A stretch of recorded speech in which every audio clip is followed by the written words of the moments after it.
এই চলো মাছ ধরতে যেতে হবে। বাবা তোমরা থাকো, আমরা একটু মাছ ধরে আসি। মা আমাদেরকেও নিয়ে যাও না, চলো ও যখন যেতে যাচ্ছে ওকেও নিয়ে চলো। এই বাবা তুমি কিন্তু পুকুরে নামবা না, বাবা নামুক এবং মাছ ধরে আনুক। এই তোমরা এখানে দাঁড়াও, আমি মাছ ধরতে নামি। আল্লাহ যেন আজকে অনেক বড় মাছ দেয়, এই দোয়া করো। মা আমাকে তুমি পুকুরে নামতে দাও না কেন বাবার সাথে?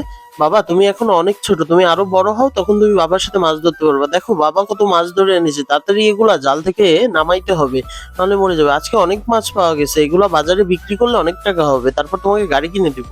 বন্ধুরা মায়ের থেকে আপন কেউই হয় না, তাই যদি মাকে ভালোবেসে থাকো অবশ্যই আমার ভিডিওটি লাইক কমেন্ট শেয়ার করবে এবং আমার চ্যানেলটি সাবস্ক্রাইব করে দেবা, যাতে তোমরা এমন মজার ভিডিও পেতে পারো। নাও বাবাকে জালটা দিয়ে দিই তাড়াতাড়ি। বাহ বাবা তো আরো একটা মাছ ধরলো। এই আপা মাছ বেচবেন? আপনারা আমাদের থেকে কিনতে পারবেন না, আমরা বাজারের দামে দিব। সমস্যা নাই, আমরা নিয়ে নিব, আপনি বলুন কত টাকা করে।